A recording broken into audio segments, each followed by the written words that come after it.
Good morning all of you. सारे के सारे साथियों को नमस्कार। स्वागत है एक बार फिर से आपका पीडीआई की दुनिया में। कैसे हो सब के सब? बहुत अच्छे हो ना? और अपनी पढ़ाई भी अच्छे से चल रही है तो सभी को राधे राधे। स्वस्थ रहो, मस्त रहो और पढ़ते रहो। तो आज की क्लास में अपन पढ़ने जा रहे हैं हीमोफीलिया। क्या डिजीज पढ़ने जा रहे हैं आज की क्लास में अपन? हीमोफीलिया। ठीक है, क्या होता है भाई हीमोफीलिया? मुझे भी नहीं पता क्या होता है, पढ़ने के बाद ही पता चलेगा कि क्या होता है हीमोफीलिया। तो सबसे पहले अपन हीमोफीलिया के बारे में सबसे पहले इसकी परिभाषा देख लेते हैं कि हीमोफीलिया जो है इसकी परिभाषा क्या होती है, परिभाषा या फिर डेफिनेशन क्या होती है। तो परिभाषा के अंदर क्या बोल रहे हैं कि यह रक्त का थक्का बनाने वाले कारकों क्लोटिंग फैक्टर्स की जन्मजात कमी से होने वाला एक वंशानुगत रोग है। पता चल गया हीमोफीलिया क्या होता है कि हीमोफीलिया क्या है। हीमोफीलिया जो आपके जो क्लोटिंग बनाने का काम करते हैं, क्लोटिंग यानी कि क्लोटिंग किसको बोलते हो? क्लोटिंग क्या होती है? थक्का। अपने जो ब्लड का थक्का बनाने का जो काम करते हैं, ब्लड को रोकने का जो काम करते हैं, वो जो क्लोटिंग फैक्टर होते हैं उनकी कमी से होने वाला रोग ही क्या कहलाता है? हीमोफीलिया कहलाता है। जैसे अपने को कहीं चोट लगती है, जैसे अपने चोट लगती है तो 3-4 मिनट बाद में क्या है, अपना ब्लड बहना अपने आप ही कम होता है। अपने आप ही कम कैसे हो जाता है? ऐसी क्या चमत्कार हुआ? ऐसा ये चमत्कार हुआ था कि हमारे ब्लड के अंदर क्लोटिंग फैक्टर पाए जाते हैं। क्या पाए जाते हैं? क्लोटिंग फैक्टर पाए जाते हैं जो कि हमारे ब्लड का क्लोट यानी कि थक्का बनाने का काम करते हैं। और इस कमीनी बीमारी के अंदर क्या प्रॉब्लम है कि जो हमारे ब्लड का क्लोट बनाने का काम करते हैं, थक्का बनाने का काम करते हैं, वो क्लोटिंग फैक्टर इस बीमारी के अंदर क्या होते हैं बच्चों? इस बीमारी के अंदर वो क्लोटिंग फैक्टर एब्सेंट होते हैं। हमारे अंदर क्लोटिंग फैक्टर है तो हमारी ब्लीडिंग क्या है? 3 से 5 मिनट बाद में या 5 से 8 मिनट बाद में क्या है, हमारी ब्लीडिंग क्या है? 5 से 8 मिनट के बीच में हमारी जो ब्लीडिंग कहीं पे लगती है, ब्लीडिंग होती है, अपने आप ब्लीडिंग रुक जाएगी क्योंकि हमारे ब्लड ने क्या कर दिया, वहां पे क्लोट बना लिया, थक्का बनाने का काम कर दिया, तो अब ब्लीडिंग नहीं होगी। इसके बेचारे के अंदर तो क्लोटिंग फैक्टर है ही नहीं, तो इसके क्लोट कौन बनाएगा भाई? हमें क्या पता कौन बनाएगा। खून की क्या है फिर क्या है, नदियां सी, यानी कि बहुत ज्यादा ब्लीडिंग होती रहेगी इस बच्चे को। ठीक है, इसी को क्या बोलते हैं? हीमोफीलिया बोलते हैं। पता चल गया ना क्या होता है हीमोफीलिया। अब ये हीमोफीलिया किस कारण होता है? आपको कोई इन्फेक्शन हुआ था या फिर आपने ऐसी कोई ड्रग्स खा ली थी जिसकी वजह से हीमोफीलिया हुआ है? नहीं, हीमोफीलिया क्या होता है? हीमोफीलिया वंशानुगत होता है, एक पीढ़ी से दूसरी पीढ़ी में चलता रहता है, यानी कि ये कैसा है? अनुवंशिक रोग है। अच्छा, और क्या है? यह एक्स लिंक रिसेसिव डिसऑर्डर है। हीमोफीलिया किसका डिसऑर्डर है? एक्स जो जीन होता है, आपको पता है 2 जीन होते हैं अपने, एक होता है एक्स, एक होता है वाई, आपको पता है। जैसे जो फीमेल होती है,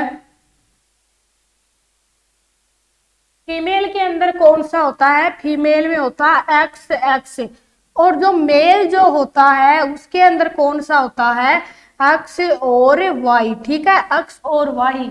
तो ये किस में प्रॉब्लम होने के कारण होती है ये बीमारी? ये जो बीमारी है वो आपके एक्स लिंक रिसेसिव डिसऑर्डर है। ये किसके ऊपर होती है भाई बच्चों ये बीमारी? ये जो है एक्स जीन के कारण होती है। किसके कारण होती है? एक्स जीन के कारण होती है ये बीमारी। ठीक है, तो भाई एक्स तो फीमेल में भी है, मेल में भी है, फिर क्या हुआ? लिंक रिसेसिव डिसऑर्डर है। रिसेसिव कैसे? कि रिसेसिव यानी कि अप्रभावी डिसऑर्डर है। एक तो होता है, एक शब्द आप पढ़ते हो डोमिनेंट। क्या शब्द पढ़ते हैं? एक अपन कहीं पे अपन शब्द देखते हैं डोमिनेंट। ठीक है, डोमिनेंट को हिंदी में क्या बोलते हैं? प्रभावी। एक होता है आपका शब्द रिसेसिव। रिसेसिव को क्या बोलते हो आप? अप्रभावी। अब भाई प्रभावी अप्रभावी क्या हुआ? प्रभावी अप्रभावी ये हुआ कि अगर कोई जीन प्रभावी है तो वो अकेला ही काफी है, वो अकेला भी आ जाएगा तो क्या कर देगा, बीमारी कर देगा। अरे जिसका प्रभाव होता है वो किसी के साथ आता है क्या, उसको किसी के साथ की जरूरत नहीं है, वो तो क्या है, अकेला ही काफी है। जिसका प्रभाव होता है, जिसके पास पावर होती है, उसको एरो गैरो को साथ लेके चलने की कोई जरूरत नहीं होती है, यानी कि वो तो खुद ही क्या है, बहुत ज्यादा है खुद के अंदर ही। और जो बेचारा अप्रभावी होता है, थोड़ा कमजोर होता है, उसको क्या पड़ती है, दूसरों को साथ लेके चलने की आदत पड़ती है। यार तू मेरे साथ चलना, मेरे को डर लगता है। अप्रभावी वाला क्या करता है, उसको दूसरों को साथ लेके चलने की जरूरत पड़ती है। कहने का मतलब हुआ कि अगर कोई डोमिनेंट जीन होता है, क्या, अगर कोई डोमिनेंट जीन होता है, प्रभावी जीन होता है, तो वो अगर अकेला भी आ जाएगा ना तो भी बीमारी कर देगा, तो भी क्या है, उस पर्सन में बीमारी हो जाएगी। जो रिसेसिव वाला होता है ना, रिसेसिव अगर दो एक साथ आएंगे ना तब बीमारी होगी, वरना क्या है, कोई बीमारी नहीं होने वाली है। और ये क्या बोल रहा है कि ये अक्स लिंक रिसेसिव डिसऑर्डर है। अक्स के ऊपर तो होती है, लेकिन अक्स कैसा है बेचारा, रिसेसिव है, इतना प्रभावी नहीं है, यानी कि अक्स कैसा है, अप्रभावी है। अब इसके अंदर अगर एक अक्ष अप्रभावी रहा, मान के चलो ये एक अक्ष अप्रभावी है, तो एक अक्ष अप्रभावी है तो क्या हुआ, एक अक्ष नॉर्मल तो है, तो क्या है, फीमेल के अंदर ये बीमारी नहीं होगी।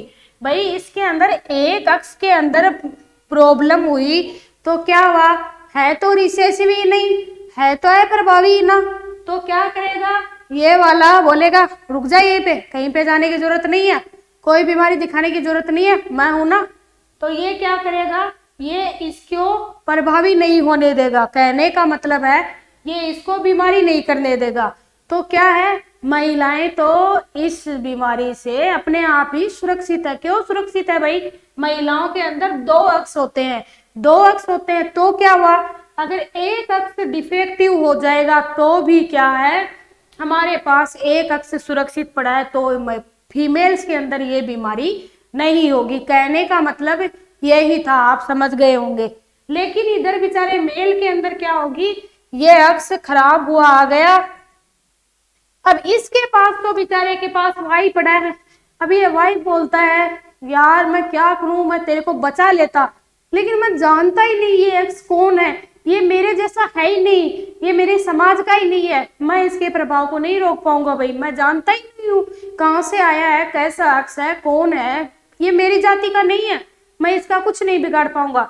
तो कहने का मतलब हुआ इधर ये राजा बन जाता है, यानी कि इधर ये डिफेक्टिव जीन क्या कर देता है, अपनी बीमारी शो कर देता है, तो बेचारे मेल्स के अंदर क्या होती है, ये बीमारी ज्यादा होती है। तो कहने का मतलब था कि ये किसके अंदर मुख्यतः होती है, मेल्स को प्रभावित करती है।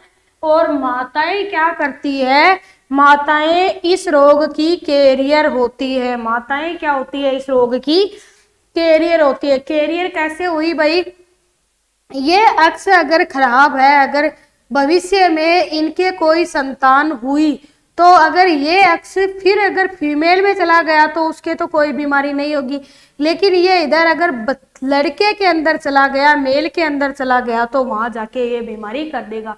यानी फीमेल क्या होती है, कैरियर होती है। तो हीमोफीलिया में अपन ने इतना ही पढ़ा, क्या पढ़ा कि हीमोफीलिया कैसी बीमारी है, इन्फेक्शन के कारण है या फिर कैसी है, हीमोफीलिया वंशानुगत बीमारी है। कैसी बीमारी है हीमोफीलिया, वंशानुगत बीमारी है, एक पीढ़ी से दूसरी पीढ़ी के अंदर जाने वाली बीमारी है। और क्या होता है हीमोफीलिया के अंदर, हीमोफीलिया के अंदर हमारे जो ब्लड का क्लॉट बनाने वाली होती है, क्लॉटिंग फैक्टर होती है, वो क्या होती है हीमोफीलिया में एब्सेंट होती है। क्या होती है, एब्सेंट होती है। तो ब्लड का थक्का बनेगा क्या, नहीं बनेगा। तो क्या होगा, ब्लड की नदियां लहर लहर क्या होती जाएंगी, बहती जाएंगी। ये किस जीन के ऊपर होता है, ये अक्ष जीन के ऊपर होता है। प्रभावी होता है या फिर अप्रभावी होता है, अप्रभावी होता है। और मादाओं में यानी कि फीमेल्स में होता है या फिर मेल्स में होता है, बेचारे मेल्स के अंदर होता है। तो फिर माताएं क्या करती है, माताएं तो एक पीढ़ी से दूसरी पीढ़ी में ले जाने का काम करती है। तो अच्छे से समझ गए ना परिभाषा। ये बहुत से क्वेश्चन आते हैं इस परिभाषा एक ही कि है ना, हीमोफीलिया जो है किसका कौन, इसके अंदर क्या होता है, तो क्लोटिंग फैक्टर एब्सेंट होते हैं इसके अंदर। और क्या पूछ लेते हैं, कभी कभार ये भी पूछ लेते हैं कौन से जीन पे होता है, एक्स रिसेसिव जीन के कारण होता है और फीमेल्स के अंदर होता है। उसके बाद में आगे अपन पढ़ते हैं इसके टाइप्स की। जो हीमोफीलिया होता है ये कितने प्रकार का होता है भाई, हीमोफीलिया के क्या क्या टाइप होते हैं। तो एक होता है हीमोफीलिया ए। कौन सा होता है, हीमोफीलिया ए। अब हीमोफीलिया ए में क्या होता है, यह हीमोफीलिया का सबसे सामान्य 80 से 85% प्रकार है। हीमोफीलिया का सबसे सामान्य मोस्ट कॉमन प्रकार कौन सा है, सबसे पहले आता है वो ही है। सबसे पहले क्या आता है, बी आता है या फिर सी आता है, सबसे पहले ए आता है। अरे बताओ, देखिए हीमोफीलिया का सबसे कॉमन टाइप कौन सा है, जो सबसे पहले आता है वो ही सबसे कॉमन हो जाएगा। और सबसे पहले कौन सा आता है, हीमोफीलिया ए आता है। तो 80 से 85% मामले किसके होते हैं, हीमोफीलिया ए के होते हैं। ठीक है, क्वेश्चन है एग्जाम का, याद रखना है। और जिसे क्लासिक हीमोफीलिया भी कहते हैं। सबसे पहला है, सबसे पहले आया है, पुराना है, मतलब क्या हुआ, जो आपको पता है सबसे पहले जो चीज आ गई वो क्या हो गई, क्लासिक हो गई। यानी कि सबसे पहले ए आया तो ए क्या हो गया, क्लासिक हो गया। तो इसका अदर नेम क्या है, क्लासिक हीमोफीलिया भी बोलते हैं। याद रखना है, ये भी पूछा जाता है कि दूसरा नाम क्या है हीमोफीलिया ए का, क्लासिक हीमोफीलिया है। सबसे ज्यादा कौन सा, हीमोफीलिया ए, दूसरा नाम क्या, क्लासिक हीमोफीलिया। ठीक है, समझ में आ गया। और यह एंटी हीमोफिलिक फैक्टर AHF या फैक्टर 8वें की कमी से होने वाला रोग है।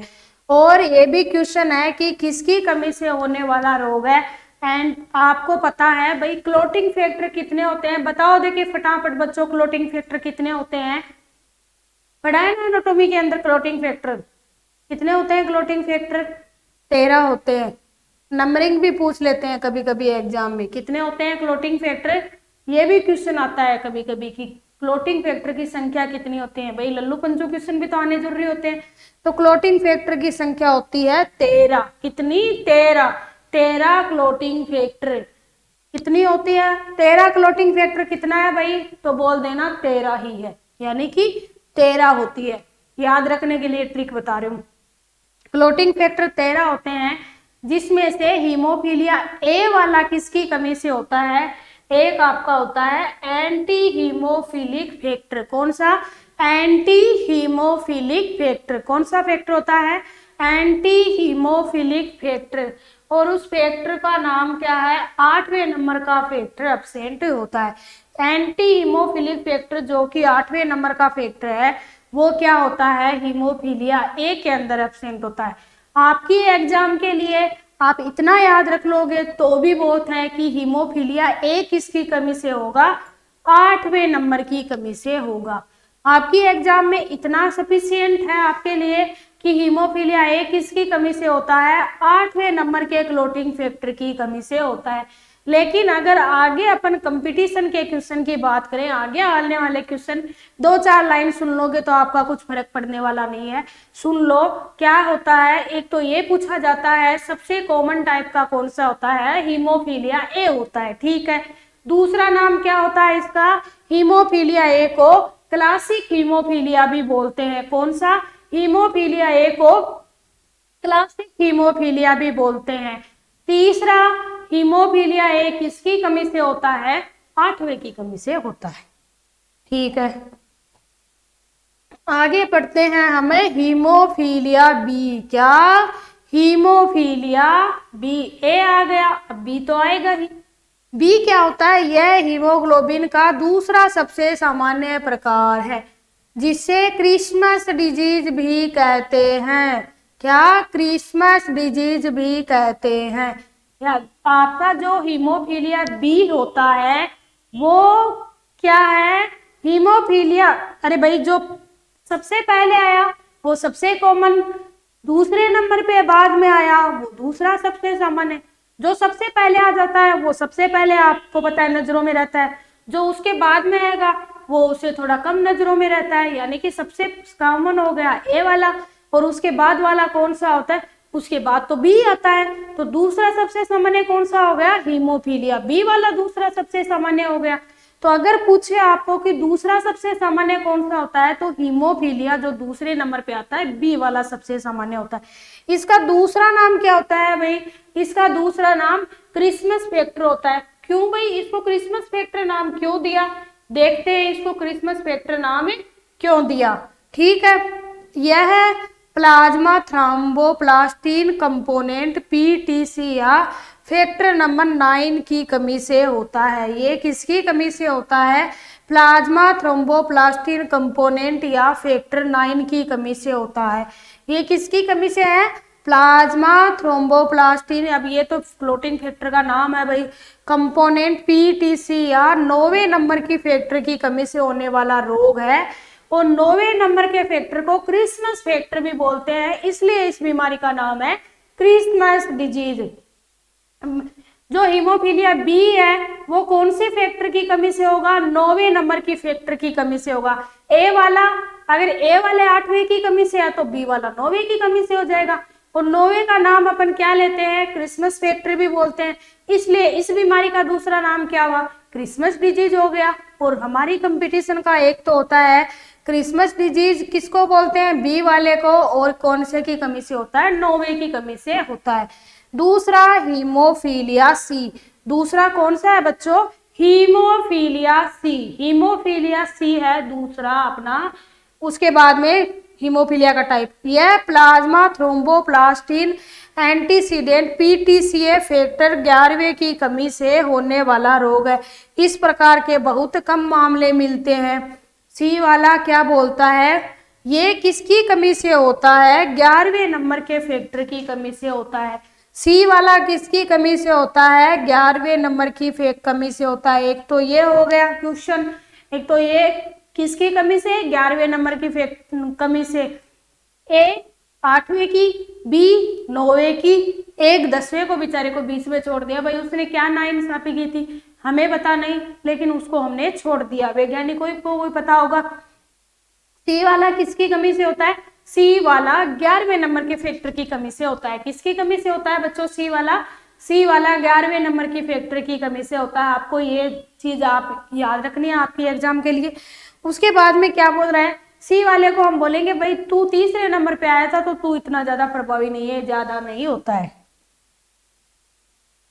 अगला है सूडो हीमोफीलिया, क्या सूडो हीमोफीलिया, एक शब्द बता देती हूँ सूडो, ये पिसूडो मत बोलना इसको आप, क्या पिसूडो बोलोगे क्या, पिसूडो, पिसूडो है क्या, पिसूडो नहीं है, इसमें पी नहीं बोला जाता है, पी साइलेंट होता है, इसको सूडो बोला जाता है। क्या, सूडो बोला जाता है।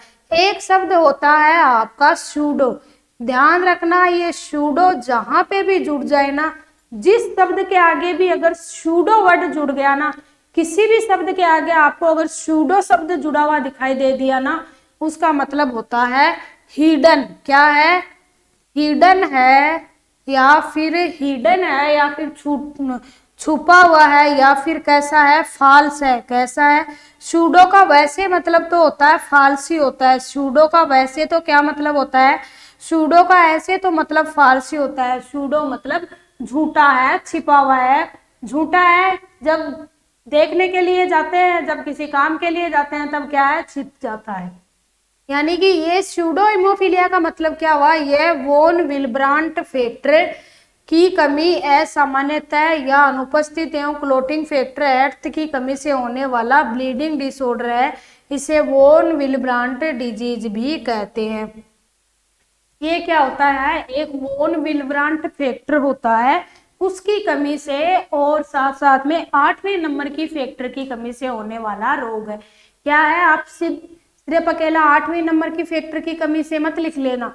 ये सूडो वाला क्या होता है, वोन विल्ब्रांट फैक्टर की कमी से होने वाला डिसऑर्डर है। सूडो वाला वोन विल्ब्रांट फैक्टर की कमी से होने वाला डिसऑर्डर होता है। और साथ साथ में 8वें नंबर भी क्या है, 8वां नंबर भी अपना लपेटा ले ही लेता है। 8वें नंबर की कमी भी होती है, साथ साथ में 2 की कमी है, वॉन विलब्रांट की कमी है, एक 8वें नंबर की कमी है। इसलिए वॉन विलब्रांट की कमी के कारण होने वाले को अपन वॉन विलब्रांट डिजीज भी बोलते हैं। उसके बाद में इसके साइन सिम्टम्स क्या क्या होंगे भाई, साइन सिम्टम क्या आएंगे, हीमोफीलिया है, ब्लीडिंग, हीमोफीलिया है, इसके अंदर क्या होता है, क्लोटिंग फैक्टर एब्सेंट होता है। अब क्लोटिंग फैक्टर एब्सेंट होगा तो ब्लीडिंग क्या होगी, ज्यादा होगी। अब कितनी होगी, कहाँ होगी, कहाँ कहाँ से हो सकती है, ये अपन देख लेते हैं। सबसे पहले दूध के दांत, डेसिडुअस टीथ गिरने, खतना, सुन्नत, सरकमसीजन करने, इंजेक्शन लगाने, नाक एवं मुंह की श्लेष्मा फटने या त्वचा फटने पर सामान्य से अधिक समय तक ब्लीडिंग होना। जब बच्चे के दूध के दांत गिरते हैं, आपको पता है जो टेम्परेरी टीथ गिरते हैं तो थोड़ी सी देर तक ब्लीडिंग होती है, ठीक है, आप सबको पता है। जब आपके दूध के दांत गिरते हैं तो आप जाते हो क्या किसी डॉक्टर के पास, ओ डॉक्टर साहब मेरे दूध के दांत गिर गए, ओहो मेरे को तो बहुत ब्लीडिंग हो गई, जल्दी से करो आप ड्रेसिंग वगैरह। क्या है, नॉर्मली थोड़ी सी देर बाद में क्लॉट हो जाता है, वहां पे आपको ब्लीडिंग नहीं होती। लेकिन इस बच्चे के क्या है, जब दूध के दांत भी गिरेंगे ना तब भी क्या है, ऐसे नदियां बहने लग जाएगी, किसकी, खून की नदियां बहने लग जाएगी। यानी कि दूध के दांत के साथ गिरने के साथ भी इसके क्या है, बहुत ज्यादा ब्लीडिंग हो जाएगी। और क्या, जैसे कहीं पे, तो इस बच्चे को तो आपको हॉस्पिटल ले जाना ही पड़ेगा।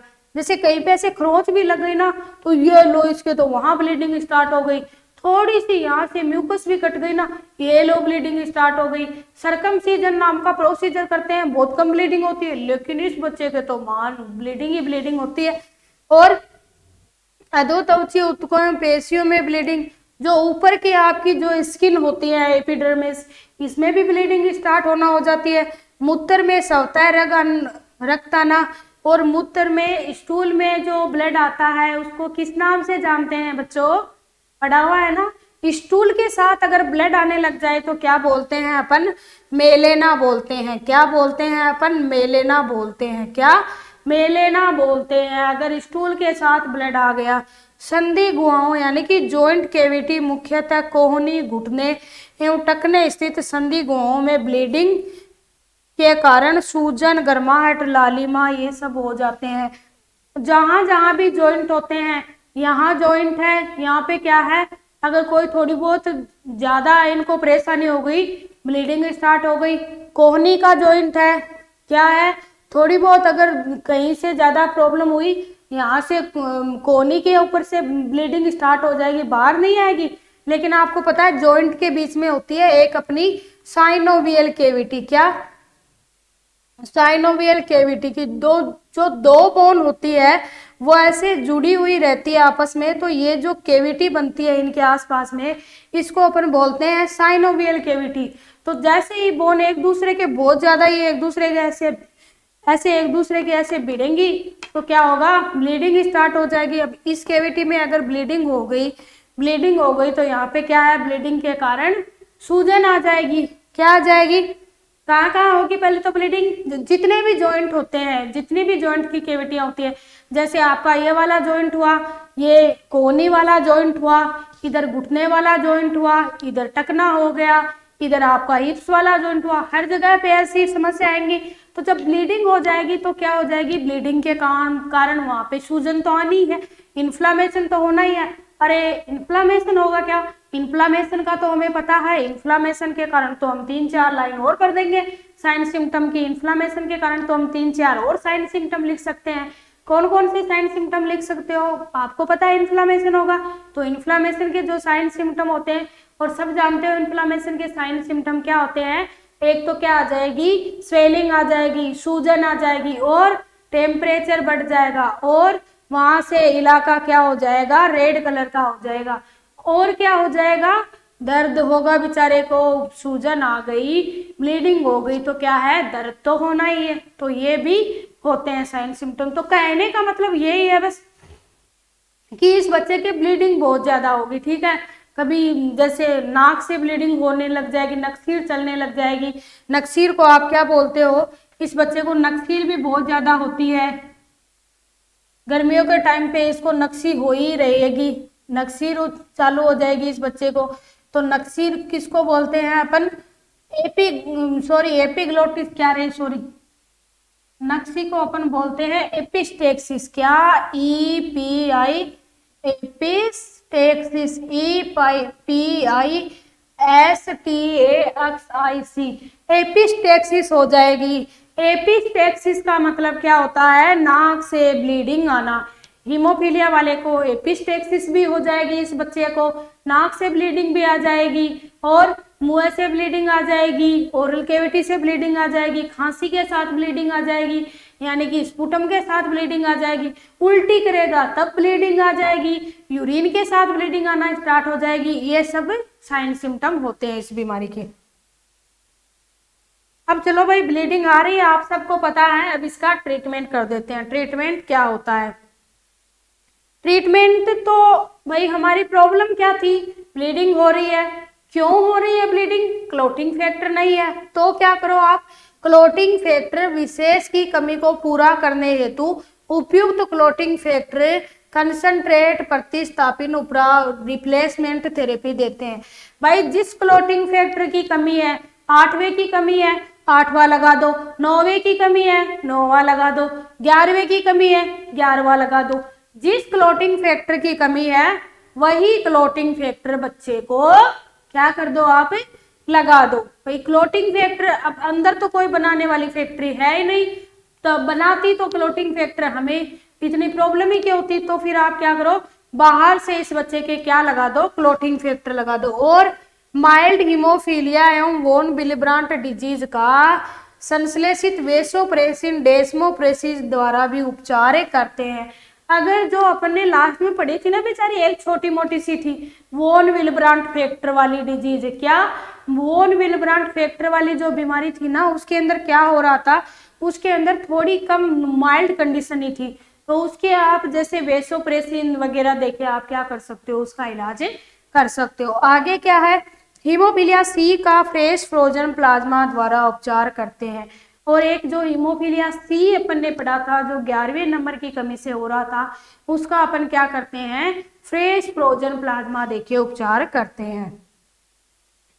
उसके बाद में रक्त के थक्के को नष्ट होने से बचाने हेतु रिप्लेसमेंट थेरेपी के साथ साथ एंटीफिब्रिनोलाइटिक ड्रग एमिनोकेप्रोइक एसिड भी देते हैं। जो ब्लड का क्लॉट हुआ था, ले दे के मुश्किल से ब्लड का क्लॉट हुआ था, ठीक है भाई, इस डिजीज में क्लोटिंग फैक्टर वैसे भी नहीं है, अब थोड़ा बहुत मुश्किल से क्लोटिंग फैक्टर बना था, अरे बहुत मुश्किल से बना है, इसको तो बचा के रखो। तो कैसे बचा के रखेंगे कि आप इस बच्चे को बाहर से ऐसी ड्रग्स दे दो, ऐसी कोई दवाई दे दो जिससे कि वो मुश्किल से थोड़ा बहुत क्लोटिंग फैक्टर बने ना, वो ऐसा का ऐसा बना रह जाए, वो तो कम से कम नहीं टूटे। अब क्लोटिंग फैक्टर मुश्किल से बना है, अगर वो टूट गया तो खतरनाक काम हो जाएगा। बाहर से ऐसी दवाई दे देंगे जो कि क्या है, उस फैक्टर को वैसे का वैसे बनाए रखे, या फिर उस फैक्टर को तोड़ने वाले जो हथौड़े आते हैं, उन हथौड़ों को वो वहीं पे रोक ले, उनको तोड़ने नहीं दे। तो फिब्रिन को तोड़ने से बचाने के लिए क्या दवाई देते हैं, एंटी फिब्रिनोलाइटिक थेरेपी देते हैं। यहाँ पे शब्द का मतलब समझना आप, लाइटिक का मतलब क्या होता है, लाइटिक शब्द जहां भी जुड़ जाए ना, लाइटिक शब्द जहां भी जुड़ जाए उसका मतलब होता है तोड़ना। जब आप किसी भी चीज को तोड़ते हो, लाइसिस करते हो, तो उसका मतलब क्या होता है, लाइसिस शब्द का मतलब होता है तोड़ना, ठीक है। इसके अंदर क्या है, फिब्रिनो, फिब्रिनो का मतलब क्या हुआ, जो फिब्रिन होती है, या फिर आप समझ लो क्लोट, ठीक है, क्लोट है। तो फिब्रिनोलाइटिक का मतलब क्या हुआ, फिब्रिनोलाइटिक शब्द आया, फिब्रिनोलाइटिक शब्द का मतलब क्या हुआ, क्लोट को तोड़ने वाली, ठीक है, क्या, क्लोट को तोड़ने वाली, क्योंकि फिब्रिन के आगे लगा। अब इसके आगे हमने एंटी लगा दिया, एंटी शब्द जहां भी हो उसका मतलब होता है अपोजिट, क्या होता है, एंटी शब्द जहां भी हो उसका मतलब होता है अपोजिट, ठीक है भाई। फिब्रिनोलाइसिस जो हो रहा था ना, उसके जो फिब्रिनोलाइसिस की कोई ऐसी प्रोसेस थी, फिब्रिनोलाइसिस हो रहा था ना, उसके अपोजिट ही हमने ड्रग दे दी, यानी कि वो फिब्रिनोलाइसिस अब नहीं होगा। उसके बाद में हिमेचूरिया, हिमेचूरिया का मतलब क्या होता है, यूरिन के साथ में क्या आना, ब्लड आना। और हीमो आर्थ्रोसिस, आर्थ्रो का मतलब क्या होता है, आर्थ्रो जो शब्द होता है, आर्थ्रो शब्द कहीं पे जुड़ जाए उसका मतलब आप समझ लेना जॉइंट। आर्थ्रो शब्द कहीं पे जुड़ जाए उसका मतलब होता है, आर्थ्रो शब्द का ही मतलब होता है जॉइंट। और हीमो का मतलब ब्लड, यानी कि जॉइंट के अंदर ब्लड हो गया, पढ़ा था ना अपन ने। एवं क्रोनिक साइनोवाइटिस की, जो साइनोवियल आइटिस का मतलब साइनोवियल कैविटी का इन्फ्लामेशन का कोर्टिकोस्टेरॉइड द्वारा उपचार करते हैं। उनके लिए हम क्या देते हैं भाई, उनके लिए हम कोर्टिकोस्टेरॉइड थेरेपी देते हैं। और जोड़ों में सूजन एवं दर्द को कम करने हेतु non steroidal anti inflammatory drug, जोड़ों में बेचारे की सूजन हो रखी है, आपको पता है सूजन के लिए अपन क्या करते हैं, इन्फ्लामेशन हो रखा है, इन्फ्लामेशन के अपोजिट करने वाली दवाई दे देंगे, यानी कि इन्फ्लामेशन को रोकने वाली एंटी इन्फ्लामेटरी, यानी कि इन्फ्लामेशन के लिए एंटी इन्फ्लामेटरी ड्रग देते हैं ताकि इन्फ्लामेशन भी कम हो जाए और क्या हो जाए, उसके अंदर पेन भी बेचारे के अंदर कम हो।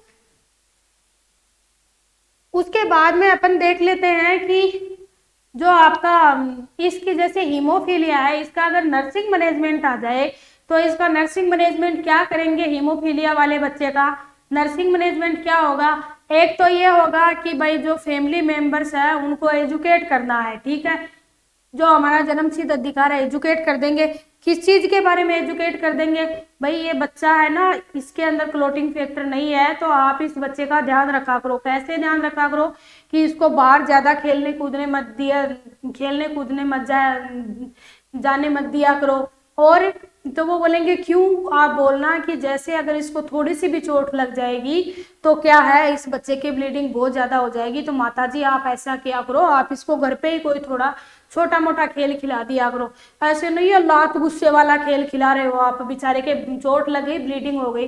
जो सॉफ्ट खेल होते हैं जैसे वीडियो गेम्स खेल लिया या फिर ऐसे खेल जिसके अंदर चोट लगने की संभावना, आपको माताजी को बोलना है आप जानो आपका काम जाने, कोई सा भी खेल खिलाओ। हमारे कहने का मतलब यही है कि इस बच्चे को आप ऐसा खेल खिलाना, ऐसा खेल खिला सकते हो जिसकी वजह से, ऐसा खेल को खेलने के लिए बोल सकते हो जिसकी वजह से इस बच्चे को चोट ना लगे, बस चोट से बचाना है इस बच्चे को। ऐसे नहीं आपने सीढ़ियों पे इस बच्चे को छोड़ दिया, ये बच्चा बेचारा गिर गया, चोट लग गई, ब्लीडिंग बहुत ज्यादा हो गई, तो इसको माताजी को ऐसी खेल के बारे में बोलना है। और माताजी को बोलना है अगर ब्लीडिंग हो गई ना, आप इलाज करने की कोशिश मत करना, स्टार्ट हो गई ना तो डायरेक्ट हॉस्पिटल ले आना, बच्चे की ब्लीडिंग रुकेगी नहीं आपसे, ठीक है। और क्या करेंगे, इस बच्चे को इन्फेक्शन से बचाना है, दवाई टाइम टू टाइम देनी है, ये सब अपन क्या मैनेजमेंट बता देंगे। तो अपनी डिजीज क्या थी, हीमोफीलिया। हीमोफीलिया क्या होता है भाई, अब तो आप अच्छे से जान चुके हो, बताओ देखिए हीमोफीलिया क्या होता है। सबसे पहले हमने डेफिनेशन पढ़ी थी, डेफिनेशन के अंदर हमने देखा था कि हीमोफीलिया क्या होता है। हीमोफीलिया के अंदर क्लोटिंग फैक्टर एब्सेंट होते हैं।